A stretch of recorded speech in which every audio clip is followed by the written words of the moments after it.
Good evening, everyone, and welcome to the Power Hour panel.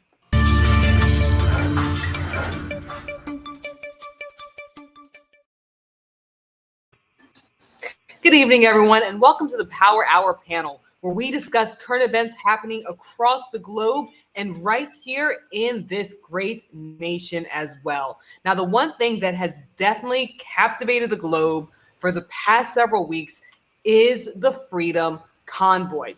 Now, the Freedom Convoy was initially put in place to try and end the vaccine mandate that was put in place for truck drivers, but it grew into something much larger.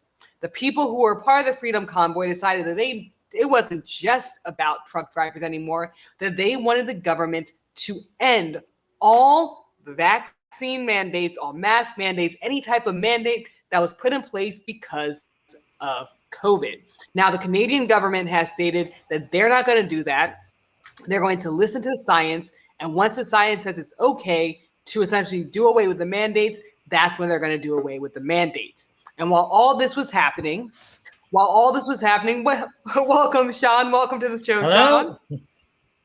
While all this was happening, Canada has been essentially asking politely for the people in the Freedom Convoy to go. Well, Canada has decided they are no longer asking nicely and they're being a little bit more aggressive. So Trudeau has invoked the Emergency Act, which basically gives the government a lot of power for the next 30 days. So, Wade, what are your thoughts about the Emergency Act being invoked?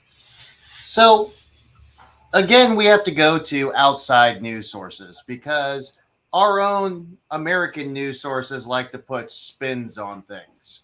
So, following that, I went out to the BBC to look at their news on it. And their news is stating that while he has enacted this for the first time ever, it still has to go to Parliament to be approved. So he may have enacted it, but if he can't get it approved, he can't apply it, if that makes sense. That does make sense. So, and then Sean, go ahead, Wade. So yeah, I mean they've got some very strict protocols to enact this, and even COVID, a world pandemic, didn't fit any of the protocols to enact this. So I'm not sure truckers are gonna. Sean, what's your thoughts? Yeah, I'm not surprised by this outcome. It's mostly an economic decision. So they're like, well, if you're going to stop trade, then we're going to enact this. And it's been on the books. We have it here too, national emergency. I mean, we declared national emergency here for COVID. But they've had it on the books for a long time. In Canada, it's just Canada never enacts these kind of things. So they may have it on the books, but they don't enact it. But the reason they're enacting is pure and simple. It's economic. I mean, if they block trade or if they block the business trade along the border, then, well, that's a lot of lost taxes and revenue. But with this Emergency Act, I think it goes a little bit further than just economics. Now, don't get me wrong. I think economics plays a huge part in this act, but I think the growing threat of violence is also playing a big part as well. Now, a few hours prior to Trudeau invoking the act, the Emergency Act, we saw what happened in Alberta. In those 24 hours, 13 people were arrested. 11 people were arrested because they basically brought into Canada guns, ammunition, body armor, a machete, and various other weapons. And essentially, they said they were going to use these weapons if the police tried to stop them in any way. Now, things even started escalating even more in Alberta when two truck drivers essentially turned their vehicles into weapons and tried to run over or attempted to run over police officers in Alberta. At the last minute, they decided they didn't want to hit the police officers and they veered out the way. But I think that growing threat of violence is also something that Canada is not used to, and nor do they want it to happen on Canadian soil. I think that's a big part of it as well. And then, Sean, what do you think about the threat of violence? Well, if you get a lot of people together, you're going to have some aspect that's more radical than other, and I guess I'm not surprised by that. There's a radical element, more radicalized element within the group, and that could be a very small, radical part of the group, but it begins to taint everything else. So it hurts the movement overall. If the people in the movement are trying to do it, it hurts the movement overall, which I call a movement. I don't even call it protest or anything like that. I call it movement. Wade. So I think we have to go back to the constant argument me and you always have, Mel, between Black Lives Matters and everything else. Does a small group of people, an outlier, actually matter?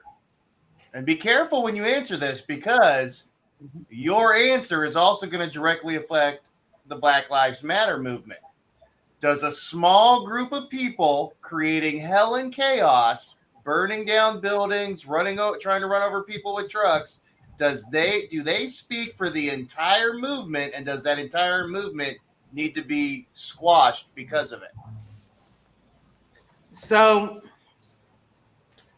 here's what I think about what's happening with the threat of violence.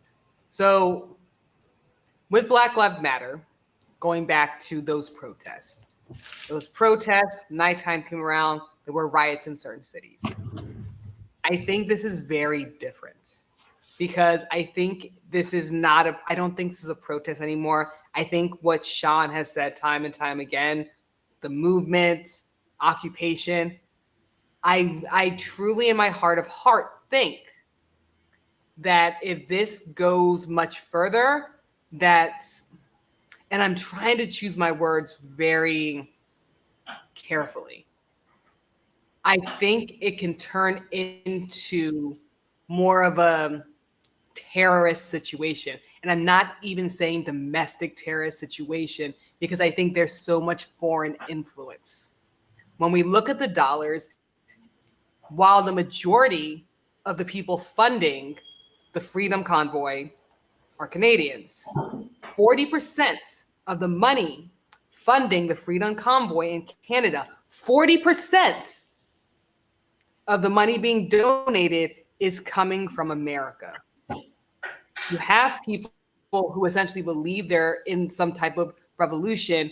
And I feel like the word that comes to my mind is having some kind of like Waco situation, where it's not like, oh yeah, let's flip over a car, let's break some windows. I see it being guns, militia type of violence. So I think, and being also very organized, and not the type of violence that comes because people are frustrated. When you see riots, when you see things like this, things like that happen, it's, wow, we're angry, we're not really thinking, we're just collectively acting in the moment. And while both of the situation with rioters with Black Lives Matter and the people who are bringing in guns to Alberta, while there's this, it's a minority, it's not the whole group. I think the mentality behind it is very different, where it's more of a militia type of thought rather than, oh, I'm angry, let me flip a car. And I think that's a lot more dangerous. And essentially, you can look at these small individuals almost like little splinter cells, because if one takes over, then the next group will go ahead with body armor, with guns. And again, this is not, oh, I'm upset, let me even storming the Capitol, right? Even though I view that as treason, that was still just a lot of emotion. This looks like it's going past emotion, and this is well thought out, and this is planned, and this is just not, oh, let my emotions take the better of me. This is, we're going to bring guns into this area. We're going to set up, we're going to have body armor. We're going to have our weapons ready. So if the cops do come, we have a plan in place to attack the police. I do think it's very different. I think I can see why we would want to compare it, but I don't think it's comparable, because it's very much a different mentality. This is more of a revolutionary type mentality rather than I'm upset and want to change things. If that answers your question, Wade. You're muted. Wait, You're muted. Countries were born on revolutions. Mm, Countries also die on revolutions. Yep. So, Well, I'll say this. Go ahead, Sean. Go ahead. yeah, what I would say about this particular movement is that, like other movements, there's a grain of actual real anger and truth to the anger behind it. So, I mean, I think if you're a trucker and you're impacted, your livelihood is impacted by the policies of a government, or any like small business owner that's been devastated during the times of the pandemic. There's a lot of sense of like loss, and the sense of like their ability to make a living has changed, and how they can live. And I think there's a lot of underpinning anger in society in general, not just in Canada, but I mean, in general, about this issue, and how the government has handled that for the people that have taken great losses or have had their livelihoods changed or shifted. So the reason I think that this movement is able to generate so much international interest and funding is because there's a little bit of truth to the anger in it. It may be misdirected, and also when you get into revolution, like always we look at the revolution we had with the British, that was about taxation. So we have to remember that was actually like them taxing us, and then we had the Tea Party in Boston, which became the Tea Party, and they utilized that for Tea Party later. Where they said they were taxing the tea, and then they poured it all into that area, and that was one of the things that started began to start revolution, our own revolution in the United States. But of course, that was unjust taxation, right? Unjust taxation. And so I think there's something interesting going on with these movements, because it's now in New Zealand. There's a movement happening right now in New Zealand for the same thing that's going on in the UK. It's parts of Europe. So these people are talking to each other, either through a silo or through social spaces. They're all talking about the same things and the same issues. So there's something to it, and it has to be addressed. I think it'll have to be addressed, because I don't think it's going to go away. I don't think it's going to go away either. I think it's here to stay. But I do think there's a group under a group there. But I'll go ahead and let Wade say what he was going to say. It sounded like Wade was about to say something, and then I'll continue with what I was going to say. So, a group that's willing to go to a point to protest, to occupy, to do all these things. Let's look at the history in just the last few years. All right, let's talk about, and we don't talk about it as a bad term. I'm just going to bring it up as a minor example. Let's talk about the that city block in Seattle, those city blocks where they took it over and they called it the Freedom Zone, and there's no laws, and we're going to do our own laws on our own things and everything else. Okay. They were walking around with guns. They were attempting to police themselves with no police, all sorts of things. They were trying to defend their property, i.e. the area, the you know what I'm saying. So if someone is occupying a location, using that term, do they have the right, when they're trying to create a movement, to defend themselves? Now, remember, the only reason that their protest is illegal is because they don't have a permit. And nowhere in any document, Canadian or American, that I can find, does it say that you have to have a permit. Well, this is kind of an obvious one you mentioned, though. Once you take up arms against the government, that is a different scenario. When McVeigh blew up a building, remember we had those people that blew up a building? Yeah, Oklahoma City. Well, that's different. It is different. Yeah, it is different. But I mean, once you that could go to that extreme. We're mentioning that they could blow up government buildings, or they could. Totally agree. If they start or want to do some stuff like that, they're done. But if they're just protecting their stuff and their property in their little zone, here's my 6 trucks. then it shouldn't be a problem. Again, that goes back to talks. They took their vehicle and turned their vehicle into a weapon in Alberta. In Alberta, They that was charged the one police. group. Yes. That was two. That was two people as part of a group. But again, the group is still part of the Freedom Convoy. You can't in one breath say that you can have some bad apples, don't judge everybody, and then in the next breath say because you have bad apples and they were part of a group that the whole group is responsible. You can't have it both ways. I have continued to say across the board that the majority of the protest has been peaceful. I think in every broadcast I've spoken, I've said that the majority of the protest has been peaceful. However, I think the bad apples in this group is much different than the bad apples in when we saw the Black Lives Matter protest. And the reason it's not even being, Black Lives Matter. Every protest has bad apples. No, I know, but we keep going back and forth and talking about the Black Lives Matter when we talk about things. I think I'm trying to figure out the standard here, because if it's okay for one group, because you have some bad apples, to not be associated with those bad apples, then it's okay for all groups. You can't flip the narrative based on what's going on. If I have, so I'm not trying to flip the narrative. I'm trying to find a way to say it without sounding too conspiracy theory like. Philip already made a comment about conspiracy theories. Mm-hmm. So within right-wing conservative movements, I believe there is a big group of people who are looking for a revolution. You saw the same thing with the January 6th insurrection, where most people, the reason they stormed the Capitol, they didn't think they were going to storm the Capitol. They just were filled with emotion and they did something stupid. And they're paying for it, as they should.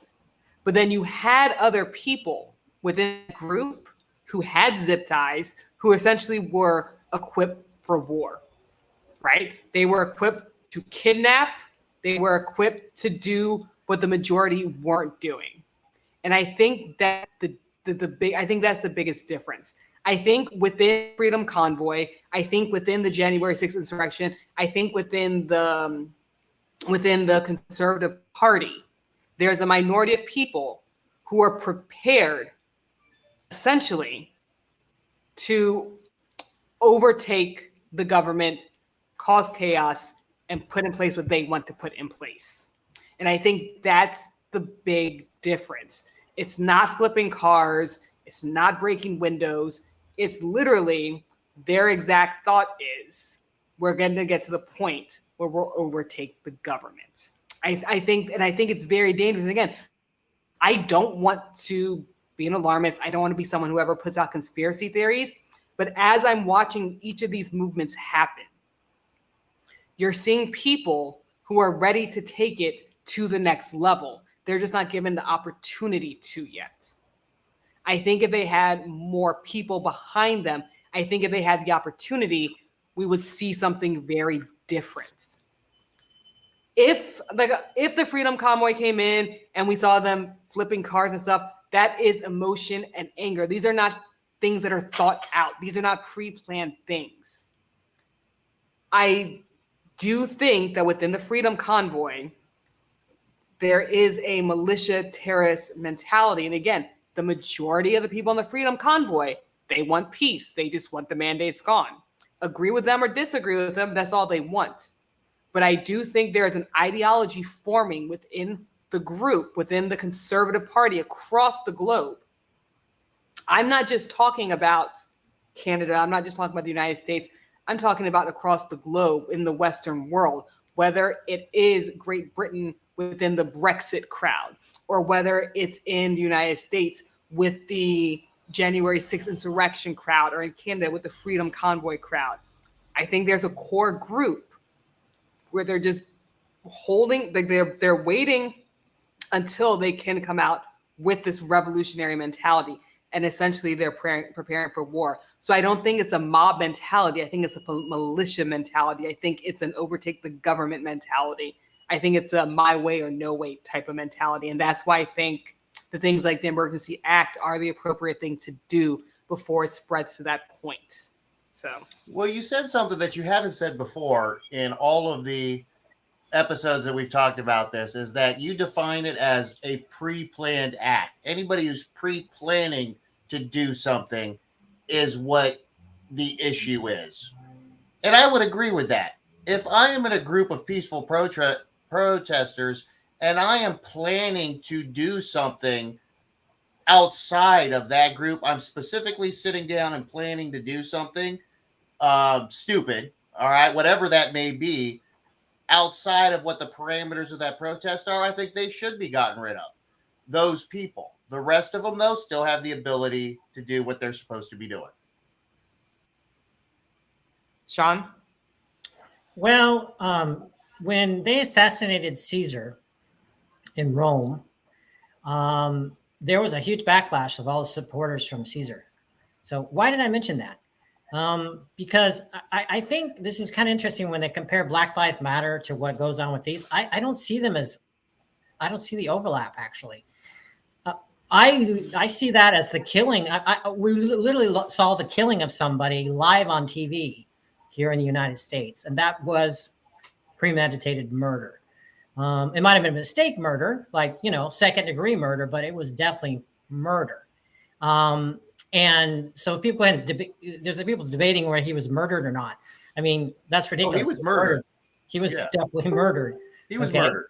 Yeah. So the emotional aspect of that led to unjust destruction or element of it in our society came from a pure anger of seeing that happening more than once, but then being seen nationally on TV, on video, blatantly in our faces that there was no justice. So if there's no justice, then why should there be any enforcement of civilized society? There was a breakdown, and that's kind of what happened when you read about what would happen when Caesar was assassinated. There was a whole breakdown of Roman society, because everybody thought that was an omni-god. But I'm comparing it in that way to think of what the situation was, because it's that everybody had to face reality that this was really real. Like, we talked about this, but this was really real. It was in our face real, so it became a very uncomfortable situation. The things that are going on with these other protests, these are politically motivated, not just about like societal aspects of those who witness murder, which is a certain. These are politically motivated. I would say for no other reason that majority of those people would like to change the political office. They would like him out of office, right? They would like the Canadian Prime Minister out of office.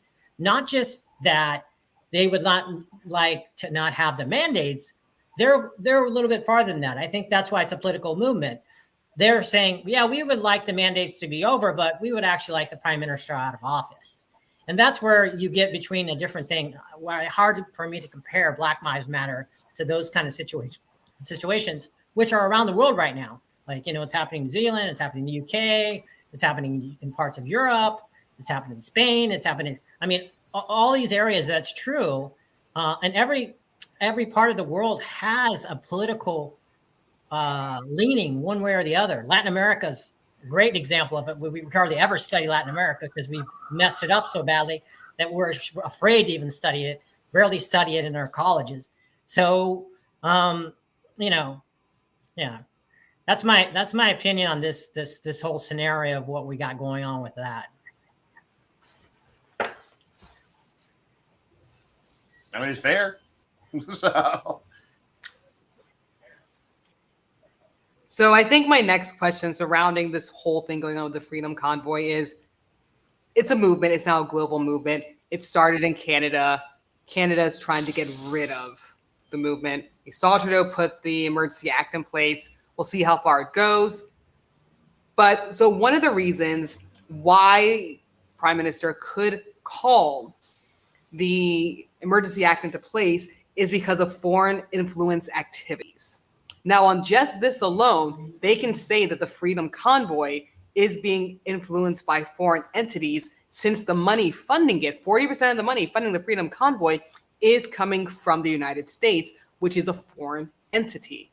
So what are your guys' thoughts on the foreign interference with the Freedom Convoy in Canada, and specifically the United States interfering with the Freedom Convoy by, again, right-wing politicians supporting it, right-wing politicians going out and giving speeches saying their words about how they support the movement, and then the American dollar being sent into Canada to fund it, again, to the tune of 40%.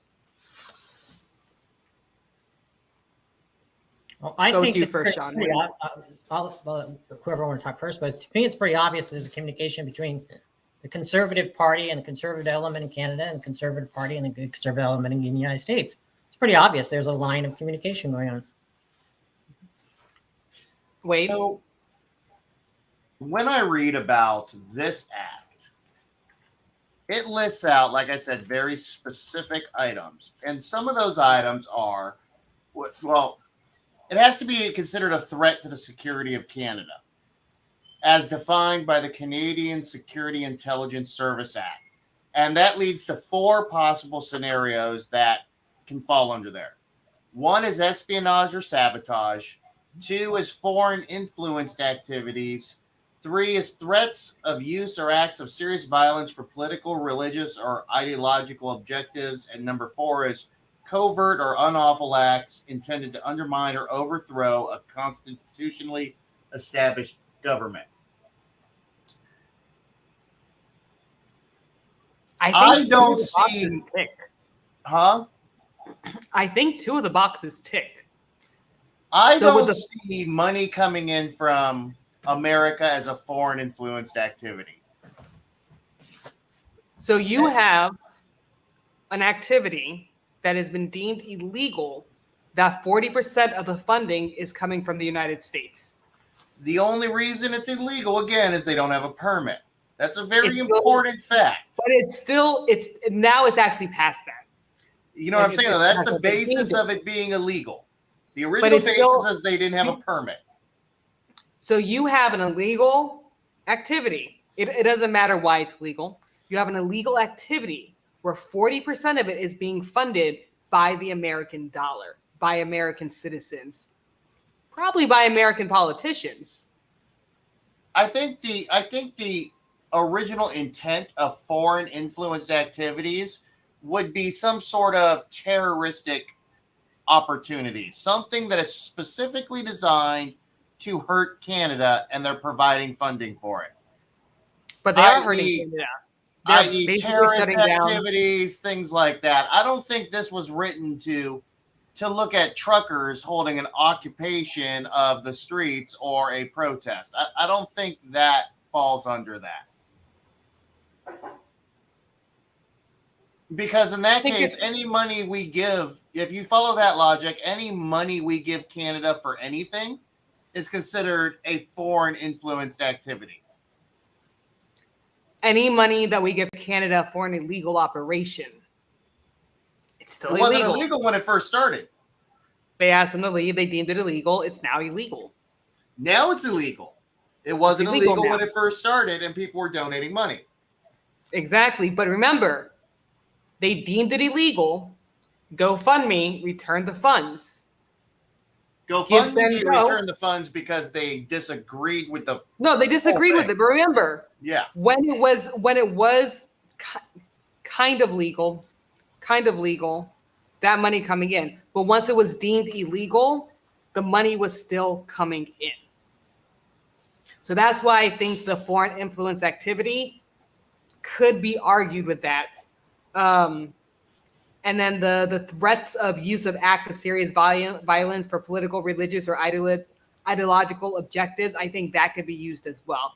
I think if you take those 2, you could use those. And if anything pops off, I'm going to use slang right there. If anything really does pop off, they could use that last one as well. They can't use the but the unlawful acts of intent to undermine or overthrow the constitutionally established governments.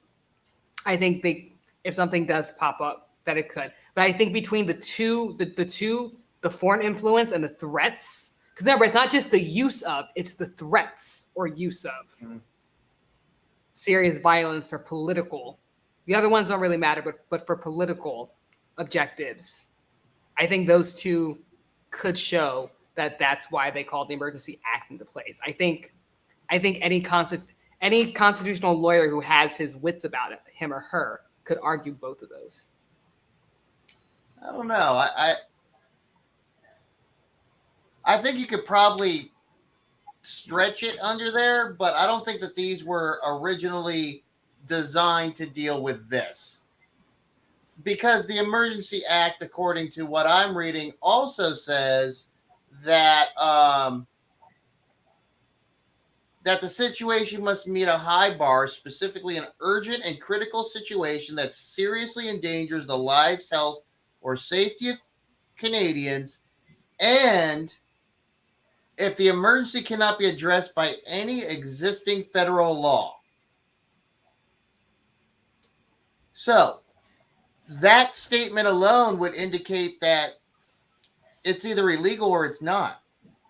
If it's illegal, it's already being addressed. You can't use the Emergencies Act.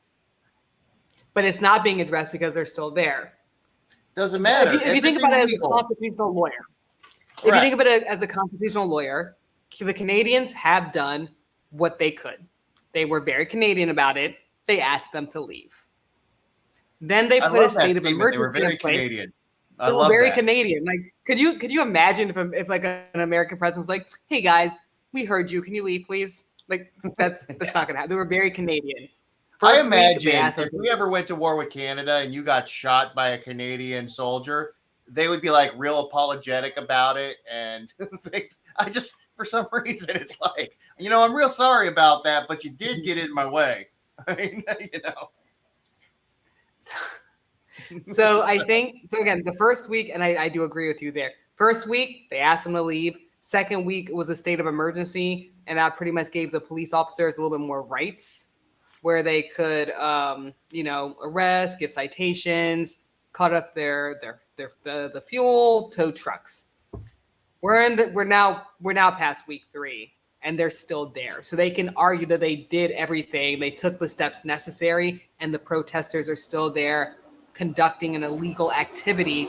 And the next step to go ahead and have them disperse is to call upon the Emergency Act. Now, I think if they're still there, maybe 2 more weeks, maybe 3 more weeks, I think the military is going to come in, and here's why. Trudeau has been very adamant that he does not want to use the military. He has come out time and time again. Now, I think the reason why he keeps coming out time and time again is because he knows at the end it probably is going to have to be the military that takes them out of the border. But he wants to make sure that he uses everything in his power first before he invokes the military. And then, Sean, what are your thoughts? Yeah, I think the plans to invoke the military are already in place. And they were probably, long time ago.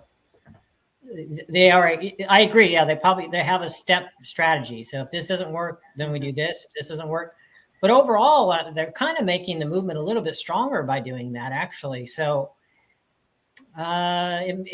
we could argue back and forth whether or not it actually makes the movement more well known because of the resistance to it, and more interesting to people because of the resistance to it. So they're getting some objectives because of that attention they're getting out of this, And I also think it does make Trudeau and his party, fearful of that kind of attention. And if they were able to capture a greater attention, then they could, use that for political force to either change some of the party or change some of the government. I've been seeing Wade make some comments, and interesting there is that, Canada is not as big as the United States, but, there are different views across Canada and different provinces and regions of Canada, and especially true in Quebecan areas, because Quebec in itself is considered a sub area. It's French speaking. It's always been kind of anti central government. The central government actually has more of the British Columbia area, and then the Quebecan area, they actually try to act like their own country in a way, the Quebecan space. And they have their very distinct identity. So when you're in Canada, you'll get to see that's a profoundly different identity between the Quebecan people and the British Columbia or British area between, and that cutoff is kind of Alberta, going towards that area. So it's interesting in that way. There is a great divide, even culturally, a divide in Canada in that area. I agree. So let's go ahead and go to some of these comments. So I'm going to read the comments from Facebook. Wade's going to read some of the comments from Smoke and Bacon. So let's get it. Philip says, Mel, what happened? Conspiracy theories. Joanna says, I agree, Sean. It's not going away. Lindsay says, oh, hell, I almost forgot about that Seattle thing. I think so, too. Joanna says, I truly believe this could have been a different situation if they handled it differently in the beginning. I disagree. I think no matter what Canada didn't do, it's going to make the movement bigger, because any resistance to the movement is going to make it bigger. Even if Canada would have bent to the will of the protesters, it would have made it grow bigger. There is nothing Canada can do to stop this from growing. They put the military on them, it's going to grow. They don't put the military on them, it's going to grow, because they say, oh, look, we have strength, we can stay here. They bend to the will, like, oh, look, we have strength, we can influence the government. No matter what they do, the movement is going to grow, and it's going to show that the movement has power. I don't think there's anything Canada could have done differently to stop it from growing or being handled in a different way. Lindsay says, then the group overload should rid these extremists to avoid sending the wrong message. I've been saying this for weeks since it began, whether it's the people with the guns, whether it's the Nazis. I do think the groups altogether need to rid themselves of anything that's too far right. But I think it's too far gone now. I think the militias are in there. I think the Nazis are in there. I think all the members of the group that swing just a little really far to the extreme, they're in there. They're embedded in there for good. I don't think it's going anywhere. Philip says, Mel, take a deep breath tonight. I am trying. I think I've been very calm tonight. Lindsay says, LOL, love when Sean dives into history for modern time references. It's awesome to see the phrase, history is doomed to repeat itself, explained in this way. I completely agree. And that is why Sean is always here. So let's see. Joanna says, I believe outside influences are fueling it. I agree. Joanna says, yep, Mel. Point for Mel. Lindsay says, Canada is just ill-prepared all the way around for any scenario like the one they found themselves in. I don't know if I say they're ill-prepared. I just think no matter, you're doomed if you do, you're doomed if you don't. At this moment, nothing is going to stop the movement from growing. Joanna says there's so much to this emergency act. People need to have some concern about it if it goes through. Lindsay says, you're totally right, Sean. The different provinces are divided in Canada, just like the different states are divided in the States and across the globe as well. So I agree with Sean and Lindsay there. And then Wade, you want to pick a couple, like 4 comments from Smoke and Bacon to read? We do stream to Smoke and Bacon. However, their comments do not show up on the screen. So Wade is going to read some of the comments from the Smoke and Bacon app. So Las Vegas says, PM Trudeau is, I think, widely acknowledged as being a coward. A coward in a position of power is potentially a very dangerous thing. Mel is hitting on why inciting riot has been illegal in civilized culture for 3,000 years. Helming an angry mob is easy. Sean is right. If Canadians want PM Trudeau out of office, they need to do it the right way. They need to stuff ballot boxes fair and square.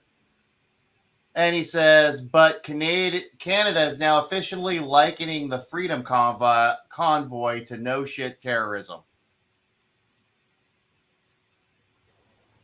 And then does anyone want to add anything to this before we move on to the next topic? Perfect. Let's talk about the Russia-Ukraine update. So Russia says that they're going to move some soldiers away from the border. Western world is still trying to deal with this diplomatically. Ukraine is still fearful that Russia is going to attack. Intelligence is still showing that Russia is going to attack. Let's see what else is new. We did see that Russia has surrounded Ukraine on 3 sides. New satellite images have shown that Russia has built more housing for soldiers in the days. And then, of course, we have the false flag narrative that many people still believe is going to happen, where Russia will release some type of propaganda video showing that Ukraine attacked first, and that's why they invade. So that is Russia, Ukraine in a nutshell at the moment. Sean, where do you think we're at right now with the Russia-Ukraine tension? And do you think the fact that Russia is going to pull some soldiers back is a good sign, or do you think this is just a ploy? Now, I've been thinking about this issue a little bit more as it's gone along, because it keeps dragging on without any reaction one way or another. And I kind of think it actually helps both countries. It's a great distraction for Russia. It's a great distraction for the U.S. I mean, in a way, it's a really good distraction worldwide. It's affecting markets now. It's affecting how people think, and people worried about us going to war. But it's definitely has a distractive factor for both Russia and the U.S., Russian citizens and U.S. citizens. So I've been thinking about that a lot, in the sense that Russia obviously is poking the bear, literally. Like, says we're going to put things over there and we're going to do that, but they never actually, literally make the action happen. So they're really testing the U.S. And they're testing at a very interesting time, as you got a new president came in. I think there was decisive action to test the president, test resolve here, and to see what they can get from the world entities. They want something that is different than NATO, right? So they're kind of the opposite of NATO. You have the European NATO area, and then you have the Ukraine that would like to be part of the Western world and be part of NATO and be out of the arena of the Soviet Union and the old Soviet Union, which it was a part of. So it's interesting in this way. Ukraine is very afraid. You see people very afraid, saying, don't exaggerate this. U.S., Russia, don't exaggerate what's happening for us here in Ukraine.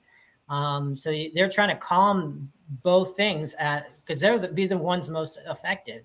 They'll be the ones literally affected more than we in the U.S. or the people in Russia will be. So it's an interesting scenario right now. Let's see. I think Russia has a bit of an upper hand in this. I do think from a geopolitical area, they've gotten some wins out of it. I have to agree. Wade? So normally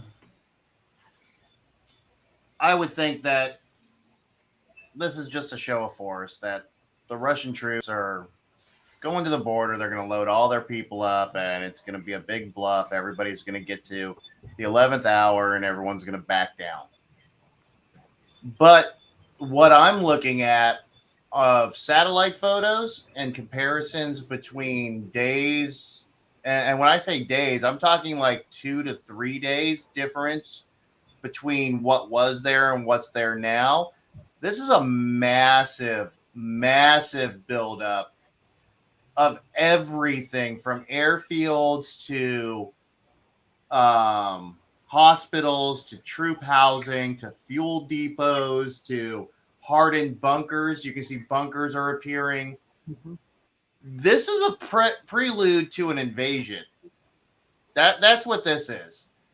This is a prelude. They are setting up their infrastructure to straight out invade. Do you want to put up the satellite image? Do you want to share that? I could. Give me 1 second here. Let me. Okay. There we go. So I definitely have to agree. I know Russia wants to invade. I was going back and forth whether it would actually happen, because of how the Western world has been trying to deal with this, because it would be Russia versus the Western world, essentially.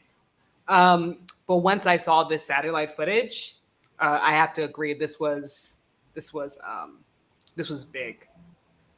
So, and I don't know if we can, let me see if I can zoom in there. There we go.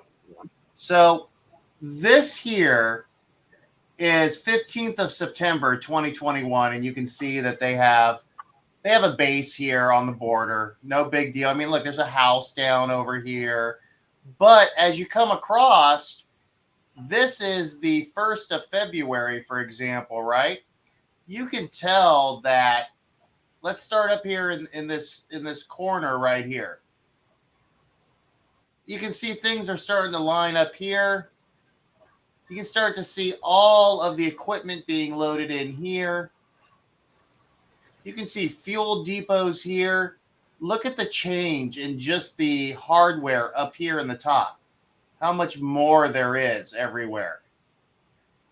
All the additional fuel depots and supplies coming across. This is how you stage before you invade. Hospitals, things like that. Airfields. I mean, you don't just... There's a 13th of March to February right here. You don't move those troops and that amount of hardware just to sit there and do nothing. Yeah. So I want to, and then can you say where this website that you pulled up for? This is So we don't- actually The Economist. Yeah. All right. I'm gonna. So I want to put it as an example in the Western world. Could you imagine how people in Texas would react if Mexico was building this on the other side of the border?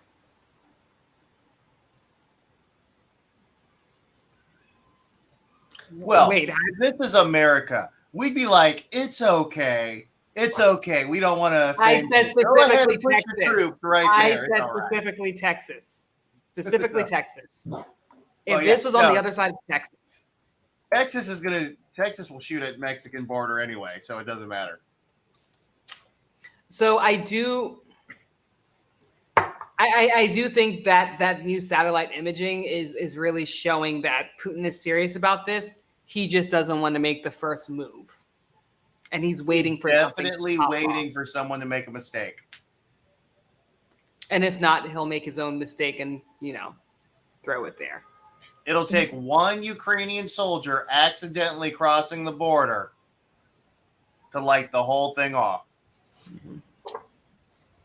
Well, the reason I'm saying that I think that they're kind of having a bit of an upper hand on this particular situation is that they can build that for a very long time and not do anything. And they can just keep doing a buildup. And that buildup could last for years or months. And there's nothing that can be done about it. They're just building up on their other side of the border. Mhm. And so it's a scenario that they know they can keep doing. And there's very few things that, what are you going to do? I mean, they're building on their own side of the border. We'd have to actually go into their territory, right? Right. And do something within their territory, which would invoke an actual conflict. Or Ukraine would have to go into their territory and invoke a conflict. So they can sit there an infinite amount of time and build up as much as they like. The infrastructure, the area there, and they can play that as a chess game. And that's the reason that I think we're seeing a dangerous scenario with them, using it as a pawn aspect of negotiations. Because I think they really say, we want the natural resource, we want the gas, we want all that stuff from this, or we will continue to build up here. So even if they were to invade and they got the build up in place, they could stop and build up more and stop and build up more. So there's nothing keeping them from doing that. Except that they won't do it because they don't want to do it. Yeah. So I know everyone has been talking about we're going into World War III, but I think we're in the second Cold War at the moment. I think we're more Cold War era at the moment, unless someone makes a mistake. I think I think Putin's playing the largest game of "I'm not touching you" right now that the world has ever seen. I agree. I do know one thing that would spark, that could probably spark something though, is if Ukraine is let into NATO. I think that would spark something. I honestly think that's the best thing that could happen. Me too. I actually agree. I think Putin would have no choice but to back down. He does not want to take on the world at that point. Mm-hmm. I completely agree. All right, and then let's run to these comments. So Lindsay says it's a big game of chess, and this is just one strategic movement on the board, like a fake left. Huh? Yeah. Philip says Putin has calculated his move very carefully, and at the right moment, he will make his move the way he feels that would be in his advantage. I'll add this. If Putin can get our enemies, right? If Putin can get our enemies to kind of side with him, I do think that that would lead directly to war. And I mean, the Chinas, the North Koreas, Afghanistan. I think if he can get those people to agree to war with him, he will go to the war with the West. No problem. Joanna says, I read that Ukraine has been hit with a massive cyber attacks. I mean, yeah, that's what Russia does. That's what Russia does. That's standard 101, destabilize the infrastructure. Exactly.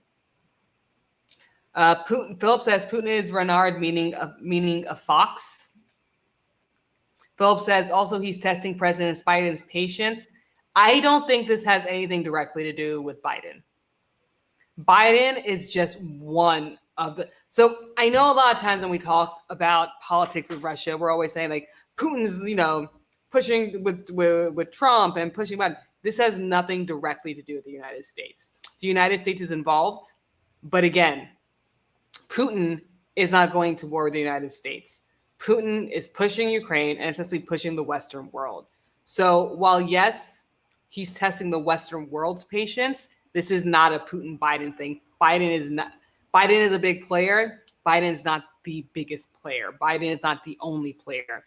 Biden's not the one calling the shots. Again, as we've seen France, Germany, the UK, the United States, all with prime ministers, chancellors, presidents speaking with other countries, speaking among themselves. This is much bigger than just a Biden thing. He's not testing Biden's patience. He's testing the West patience. Lindsay says, otherwise I'll Sean laugh at the Texas shoot at a border anything comment. Yeah. Philip says, like I said, he is Fox. Watch out for his next move. Lindsay says exactly. He's getting ready to say checkmate. Philip says, agree, Wade. Lindsay says, China, Korea have already shown interest. They have shown interest. They have. So if something happens, Kim Jong's going to ride anybody's coattails that's going to take on America, period. I don't care who it is. Philip, can you please explain to me what I'm being naive about? What am I being naive about? Everything. I got you, Philip. I have a feeling you're going back to the comment about the Biden-Putin thing. This is not about Biden. This is not about the United States. Putin has been waging a cyber war against the United States for a very, very long time. We have been hit with cyber attacks. There have been bots to destabilize the government. Yes, Putin has been hitting the United States. However, this is not a Putin-Biden thing. Putin does not care that much about Biden right now. This is the entire Western world. This is all of Western Europe coming together to deal with the situation. I think it's very naive for you to think this is just about Biden. The world doesn't revolve around America. And I think a lot of it I'm going to disagree with you there. The world does not revolve around America. I'm going to completely disagree with you there. It does not evolve around America. Here's why I'm going to disagree with you. We provide more than 40% of the funding and vehicles for NATO. we've got our hands in just about everything in the world. We may not have the largest military, but we have the largest. So does the out. UK. But here's the We thing. have the largest So does the spread UK. out military, and So we're does always France. willing to jump So into the does middle Germany. of some shit. Almost everything involves America just by default. And Because everything we've got involves our the hands in UK everything. by fault. Everything Yeah. involves Germany by fault. Like, this is, Americans are very, very naive. I'm going to use Bob's word. He's telling me Americans are very naive. The world, this isn't something to Everything say, involves oh, America by default because we are. It does evolve. Such- It does involve America by default, but it's not We have just our hands America. in This so is much not. shit we shouldn't. This is not Putin. This is not Putin's way to get to America or to get to Biden or test Biden's patience. It's Actually, not. with the amount of resources in the Ukraine, the more that the United States kisses Ukraine's ass, the better chance we get some of them. I'm just saying. I agree, but honestly, the people who would benefit the most from the natural gas and the pipeline would be Germany. The world doesn't revolve around the United States. The United States is involved. Biden is involved, but there are many other prime ministers, chancellors, presidents involved in this as well. Look, we This may has not be the nothing center of the directly- universe, but we got anchors in everything. Yes, I agree, but so does Germany, so does France, and so does the UK. Sean, do you want to break this? What do you think about the whole? Well, in that scenario, you could say the same. You could say the same about China. China's got its aspects all over the world, and it's actually funding way more things than we are around the world. It's funding infrastructure development all through Europe and Latin America, and it's funding all kinds of big own large half of dams and America. projects. I mean, yeah, it's put out a bunch of money around the world in the last decade. So a lot of people owe China some money, including us. Yeah. So, that's kind of an interesting scenario when we get into, who owns what or what owns what. But what you're talking about is a form of nationalism, and thinking as a form of a national identity.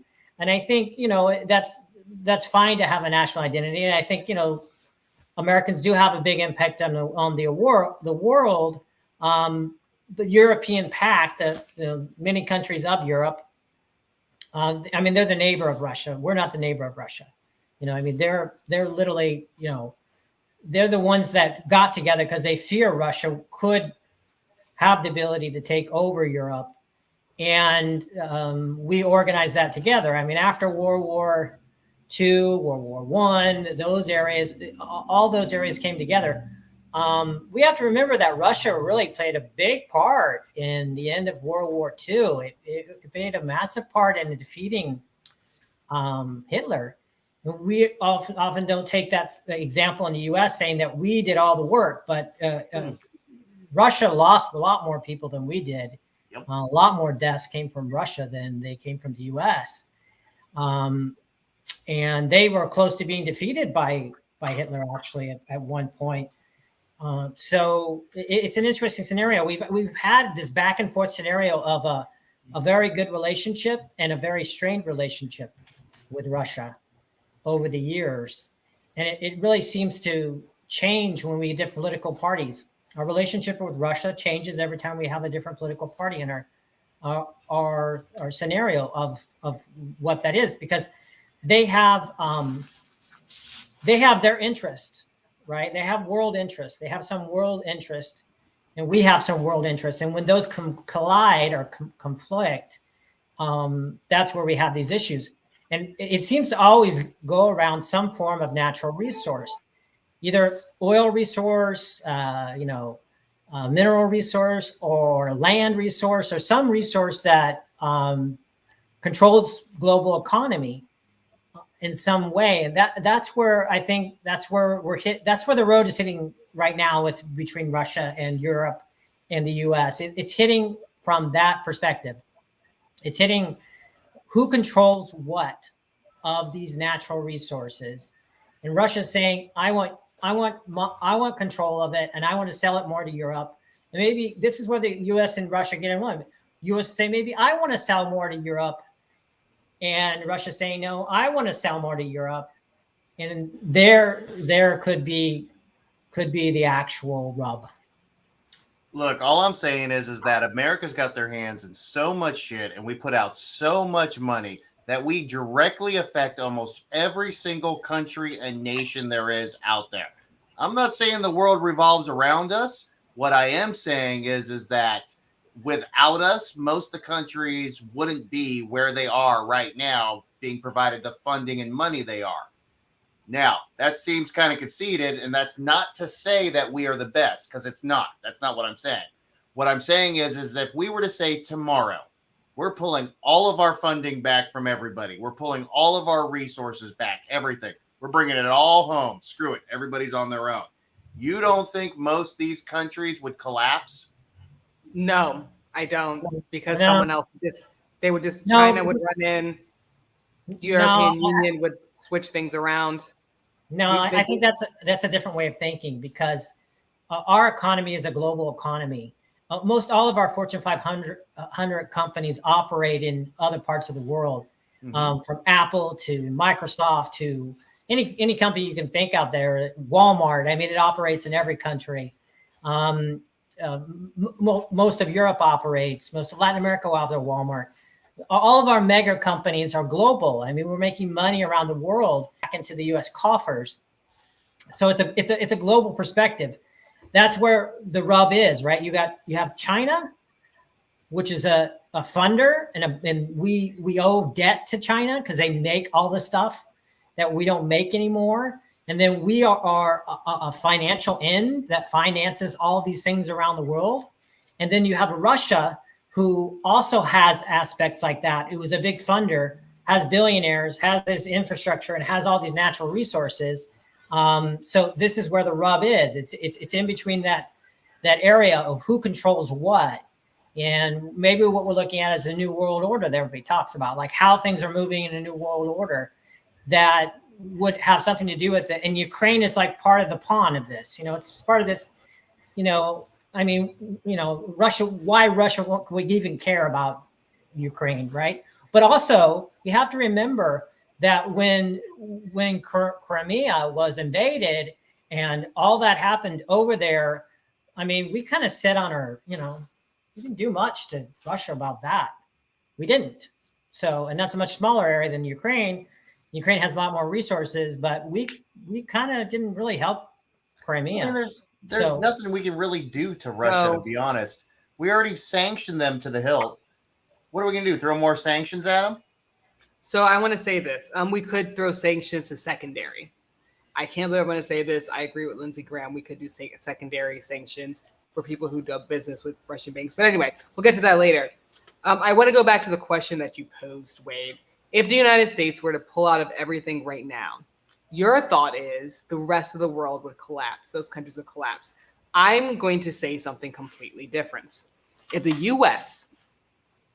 was to go like Japan did, where they basically closed off to the rest of the world, right?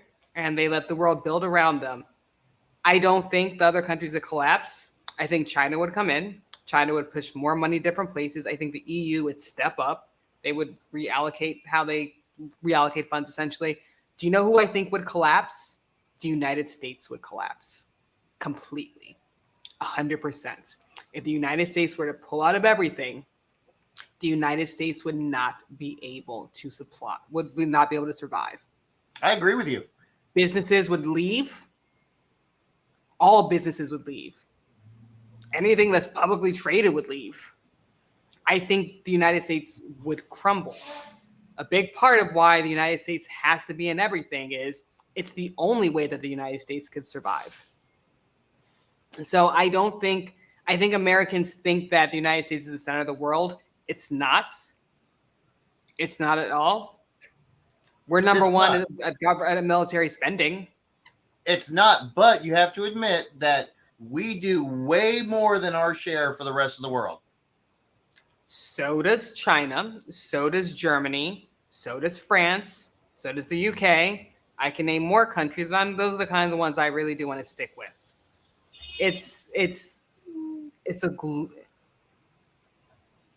We're in a global economy. It's global defense. There's NATO. It doesn't. This is a global thing, and the United States is a big part of it, but it's not the center. It's nowhere close to being the center. But I do think that it does have a big part to do with it. However, when something happens, it's not directly to do something against the U.S. Like going back to Philip's comment about Putin's trying to test Biden's patience. I think Putin's thinking about Biden, but that's not his number one priority at all. At all. So I'm going to go to the comments. Let's see. Philip says he is a previous KGB director, Mel. Yes. And he wants to take back all the countries that used to be part of the USSR. Again, he's looking to take back and go to the previous glory. It has nothing directly to do with the United States. The United States is part of it because the United States is coming to the defense of former Soviet countries. But Putin's main concern is not the U.S. I mean, Americans really need to shake this concept of everything is against the U.S. I don't know.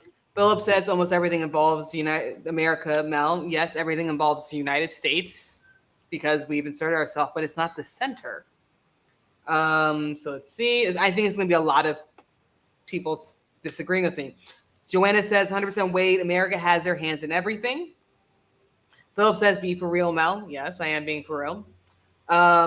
Lindsay says America is a global pot stirrer. It is, but so is China. So is Russia. So is the UK. So is the European Union. Major pot stirrers. They do something. If any of the countries I just listed or unions do something, it causes the entire globe to shake. It's not just the US. Lindsay says, I've said it twice. Philip says, Mel, you're aware that the president of Haiti went to Turkey to purchase some weapons and the U.S. was pissed at him. Did you know that? Okay. They're not pissed they bought weapons. They're pissed they didn't buy them from us. Exactly. It's when that whole submarine deal happened and we cut out France, they were pissed. Any country is going to be pissed if you don't buy the weapons from them if they're the ones supplying you the weapons previously.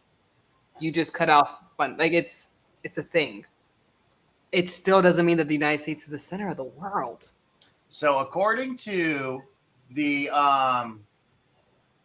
World Economic Forum, the U.S. in money sent out in foreign aid in millions was actually $30 billion. The second closest was Germany at $20 billion. And after that, the UK at $19 billion. And before that, it's France at $10 billion. All right. There's a reason we put out so much money out there so that we keep our hands into everything and we have the scratch your back, you scratch ours mentality. That's really what it is. That's all it is. I still don't think it's the center of the world. I think I never the said United it was States the center of the world. I'm saying that we directly affect most world operations.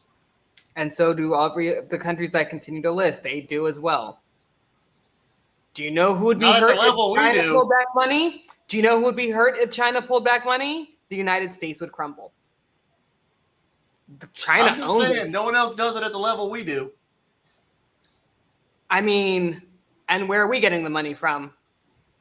How much debt do we owe to China? Google it right now. How much debt do we owe to China? Well, that's an interesting Google search. Lindsay says the United States relies too much on outside foreign labor and supply forces. U.S. would crumble. Yep. Philip says no, Mel, Wade is right. Lindsay says this is not the 1950s or 60s anymore. U.S. has overextended their reach and funds, and we, everyone, everywhere, too much. We have, and we're not the center of the world. Lindsay says what I mean by that statement of the pot stirring is that we dive in headfirst into shit we have no reason to, and then dip out on the 11th hours. I completely agree. Sean, do you want to chime into this? Well, this thing about us giving out money is an interesting scenario. buying influence is part of our society. It's literally part of our political process. I mean, if you run for any kind of elective office here, you have to raise huge amounts of money. It's not true in other countries. So it's literally part of our governmental process. The ability of using influence hooked to money. So we're doing that around the world in that way, but we're also doing that around the world to create debt systems. So we're a revolving debt society and a revolving debt system. That's why we're in massive debt, but we're not in massive debt that we would collapse overnight, because the illusion of that is not real. I mean, overnight, I'll give you a simple scenario of it. Somewhere around the way, you talked about before, they made student loans disappear. Like some people's student loans just disappeared overnight. I mean, one night they owed money, the next night they didn't owe any money. So it's an illusionary aspect of debt, and that's what you're playing with around the world. Is you're playing an illusionary area. We have forgiven debts of other countries many times in our Congress, over many times a year, and during wartime we've forgotten debt of Europe over that. When we rebuilt Europe, we did that in some ways too. So you go, well, the money just goes poof. Oh, we use the money, and then the money goes poof. Well, yeah, that's kind of the part out there where Americans go scratch their head, because you pay taxes and you go, well, I pay my taxes, but yeah, you don't get to choose where your taxes go. You don't get to vote on that. You don't say, hey, I paid taxes and I want it to go to orphanages. This is where I want to put it on here. I want all of my taxes to go to orphanages. No, you can't do that. I'm sorry. You don't get that choice. They get the choice of what you do with your taxes. I agree. Wade, did you find the facts? Yeah, we actually owe more to Japan than we do to China. Numbers? Not by a whole lot, but Japan beats them. China's 1.1 trillion, and Japan, we owe 1.2 trillion. Now, Japan is an itty bitty little island. Yes. Revolving debt. Mm-hmm. So, not the center of the world. Trillion. So let's go to, do you want to read the comments from Smoke and Bacon, actually, Wade? So Las Vegas says, Wade's right. We have our thumb on every scale. He also says, he said China, stream will freeze soon. Mel is right. Nature abhors a vacuum. If the U.S. pulls out of everywhere, someone else will step out and fill the leadership role. Totally agree. I'm just saying that we have our fingers in everything. Everything. And he says we owe China 1.07 trillion. So again, the United States, and the whole point for pulling these numbers, and thank you guys for the comments of pulling the number, because Phil is really trying to tell me that the United States is not the center of the world. We are a major player. We are definitely a major player.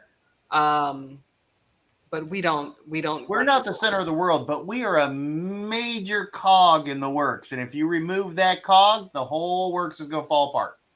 It's not going to fall apart. It's going to change. Whether it's China that fills the void, whether it is Russia that fills the void, someone's going to fill the. Whether it's the EU that'll fill the void, someone will fill the void. We are a major player. And everyone else that I listed is a major player as well, whether it's a country or a union. And we're just moving around the board. We're literally just moving around the board. Now, there are other countries that do depend on every other major union or country that I stated. You have many countries in South America that very much depends on all these other nations. However, we are not the center of the world. We're major players. I won't deny that. But it's not after World War II where the United States shot up anymore. And many Americans still have that mentality that, oh, look, Europe's rebuilding and we are the center of the world because we're the only people who don't have to rebuild and we can move forward. That's why we were the center of the world then.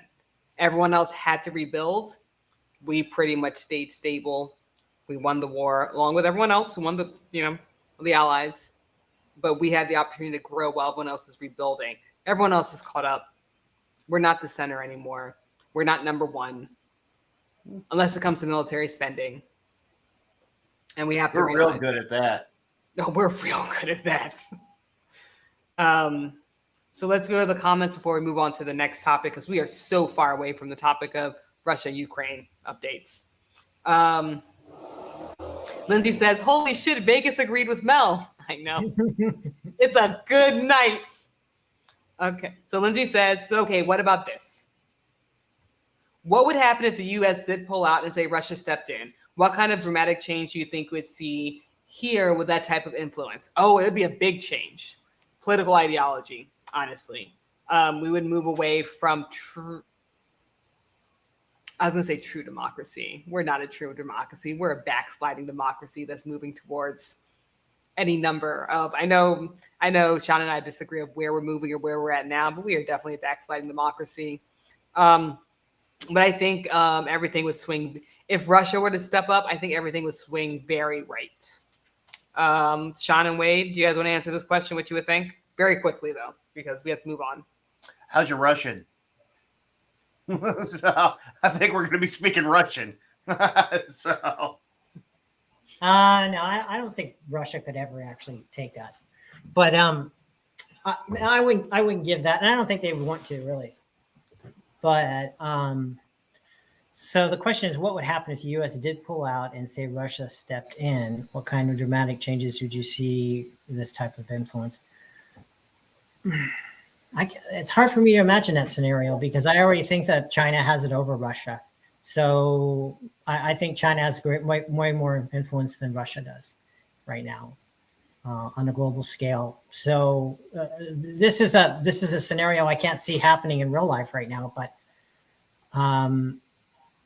I don't think Russia has world domination.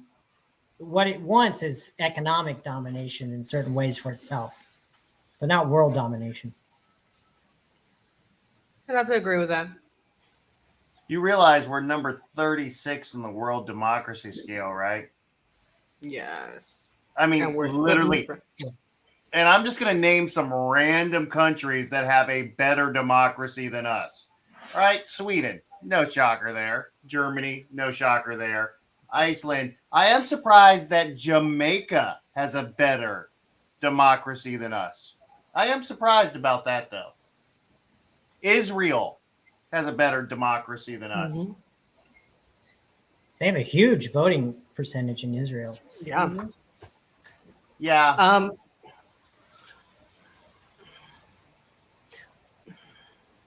We're not really a democracy anymore. We're slipping. We are in a backsliding democracy.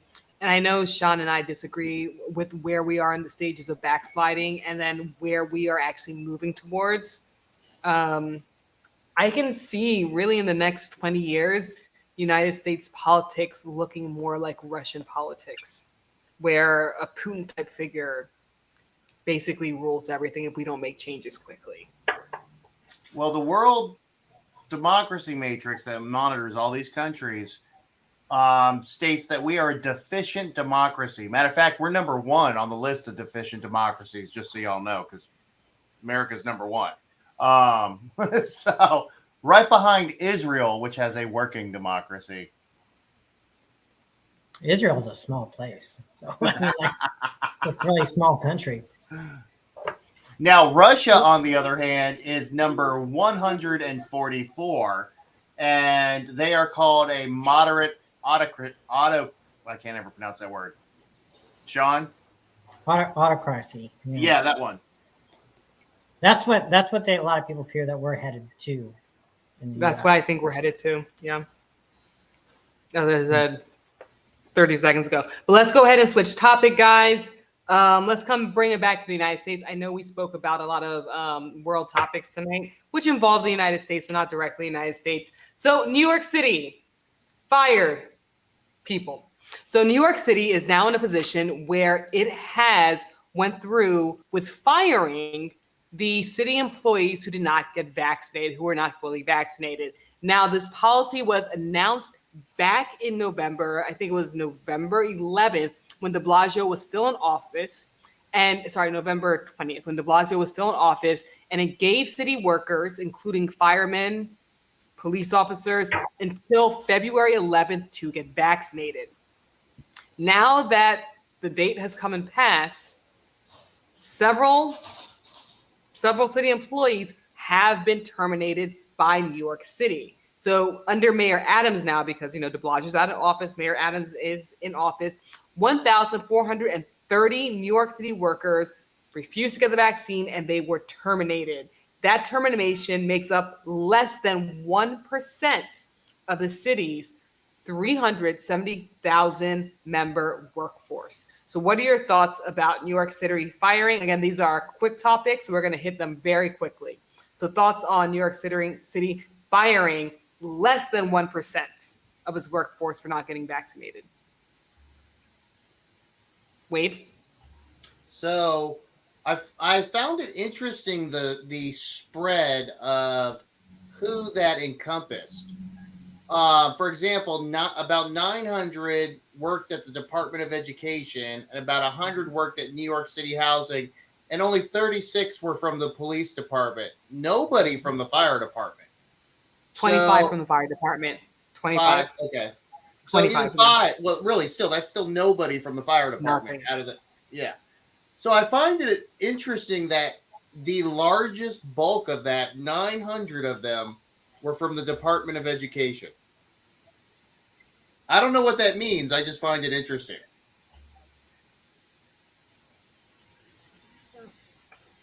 Sean, excuse me. I think this is going to be around the country like this. There'll be a percentage of people that will be terminated from their positions in different parts of the country, depending on what state they're in. But I think that also opens up a vacuum for them all to start communicating with each other. So that may create different opportunities for those that believe the same things, and create different things. So there's an opportunity for them to create different societies within their own belief systems that they have, by giving up their employment, which, I don't think it was a wise thing for them to do, but now they become part of something, perhaps bigger. They become part of history because they become part of the part of something that says you got fired because of this scenario that happened during a pandemic and you didn't follow what people wanted to do, and now your whole future is in flux. Yeah. And then let's pull the comments. So Lindsay says, Mello, Wade, you both need to take a deep breath before speaking on this tonight. LOL. Nope, this is rapid fire. So we're not going to argue. We're not going to argue on it tonight. Philip says, I don't agree with this policy. Wade, what thoughts? On what? I saw you making an emotion. Oh yeah, no, that's the American flag right there. You see that? See that? And it's purposely charging forward for a reason. And then to end tonight on the do I not have a banner for it? Oh my gosh, look at me being difficult. So Trump's social media company is finally making some headways. It's in beta testing apparently, but there may be some delays. There may be some delays to it. It's called Truth Social. Trump shared a screenshot of what his page basically looks at, and it looks like it's a closed beta testing, but some people did hack it to try and come on. But again, it looks like there may be some delays. If you go to Truth Social, the website, you can sign up to be alerted when it's available for download for iPhone. So what do you guys think about Truth Social? We're not going to talk too deep about it because there's not that much information, but because it looks like it actually is happening. Thoughts on Truth Social? Let's go to Sean first so I can keep looking at Wade making those faces. It's an extension of his brand. He's doing a brand development and he's going to keep using that for his own brand use. That means either running again for the highest office in the land or influencing other elections around the country or, building this following, because I think he may have been the first social media president.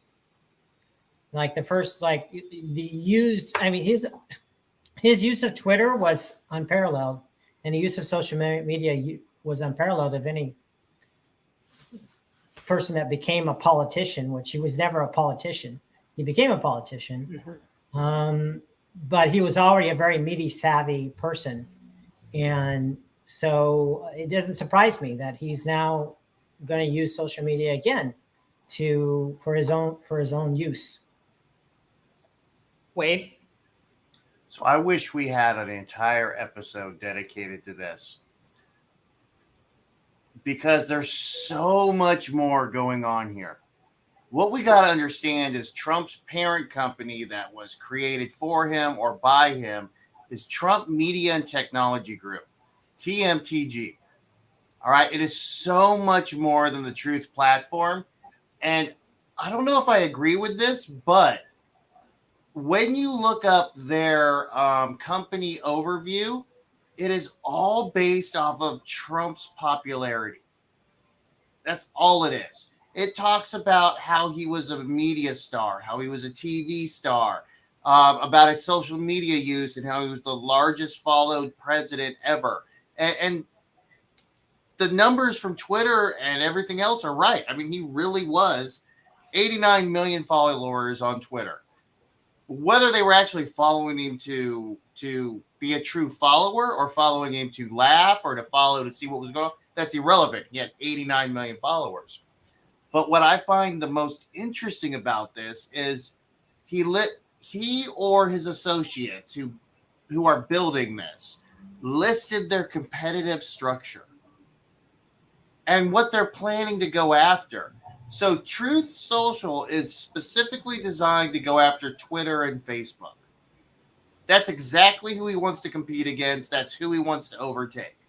All right. That's because those two people banned him and didn't let him do anything. That's straight revenge is what that is. But then the corporate envelope of TMTG also has two other entities under it that people aren't talking about yet, which is TMTG Plus and TMTG News. TMTG Plus is designed to go after Netflix and Disney with its own streaming network of non-woke shows and entertainment. And TMTG News is specifically designed to go after CNN and iHeartMedia. What's interesting is every one of these had a problem with Trump and did something to Trump in one way, shape, form, or another. So it looks like the entire TMG network is specifically a revenge network to go after people. And then his long-term opportunity on his tech stack is they have listed that they're going to go after AWS, Azure, Google Cloud, and Stripe. He's got much bigger goals. Him or his people have much bigger goals than just a little social media company. Okay, so I'm going to, I think that's secondary. I agree with you, Wade, but I think that's secondary. And the reason why, and I'm going to say one name, let's just strike fear in everyone. Cambridge Analytica. Cambridge Analytica. Now remember, Cruz used Cambridge Analytica and it shot him to the top of his campaign. They had all that data on everyone from Cruz's campaign. And you have to remember that Trump's campaign hired Cambridge Analytica to get all those data points, to find out all the information. Now, because of the big falling out with Cambridge Analytica, they no longer have the information they need in order to use that for a campaign again. By creating their own social media platform, they no longer need Facebook because, again, Cambridge Analytica grabbed most of their data from Facebook and other places as well. They no longer need Cambridge Analytica. Yeah, they could hire some of the talent from there. They have all the data they need They know who to go after. They That's what I'm saying. have This isn't just everything in social their media. power, and they're controlling it.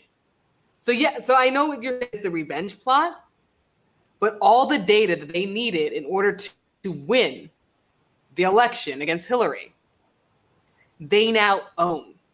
The moment that that site goes live, they own all that data that they were paying another company to get. That's what I'm saying. This brilliant is so on much so many larger. different levels. This is so It's- much larger. Think about this, okay? When you own the data, like Facebook, you own the world.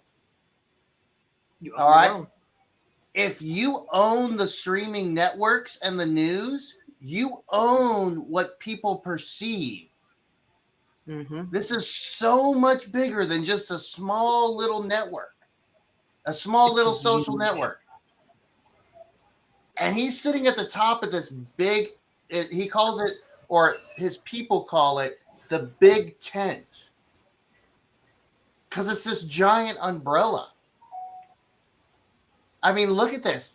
If he takes on Facebook and Twitter and gathers that information alone, that is massive power. Just the sales rights of that data alone is insane. Then you bring in all the streaming and the news and everything else. You control the news, you control the world.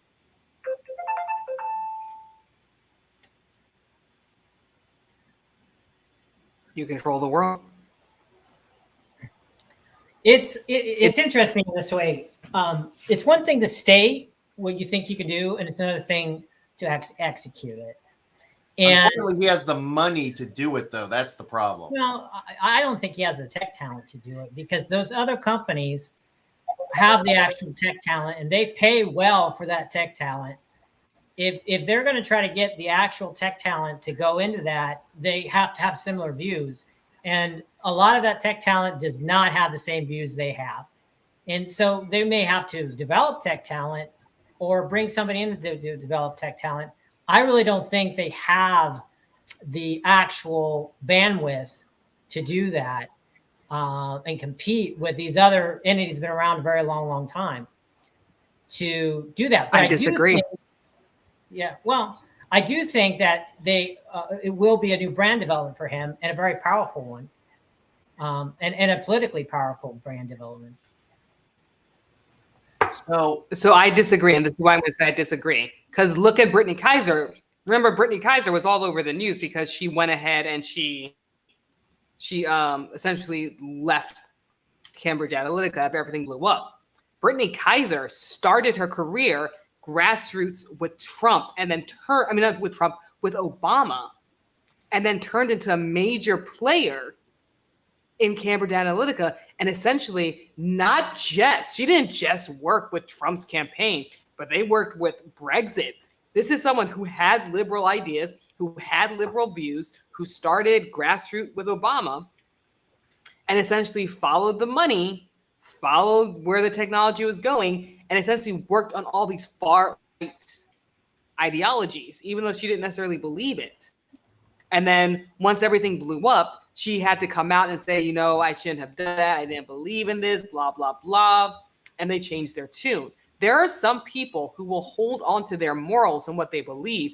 And there are other people who will follow the power and the dollar. And I think Brittany Kaiser, I don't remember who money to do it.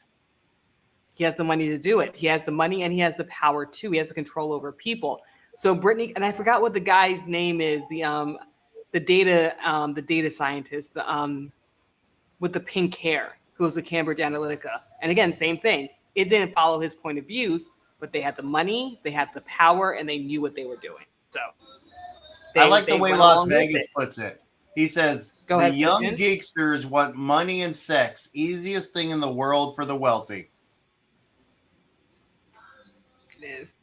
So let's go ahead and go to the comments, and then we'll call it a night tonight. So Philip says you did well, Mel, tonight. Thank you. I do well every night. So just who I am. Lindsay says, "Oh my God, why won't he shut up?" LOL. Talking about Trump. Lindsay says, "Oh, he'll be the next dictator." Laugh my ass off, perfect time jingles. Not going to read that one. Lindsay says, "So can we call Trump what he is, a sensationalist?" And then Wade, do you want to read the comments from Smoking Bacon? Yeah, give me 1 second here. Because I want to share one more screen with you, which I found highly entertaining. Here you go.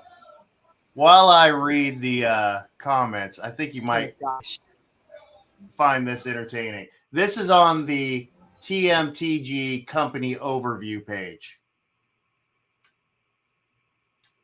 So we had, I lost it. There we go.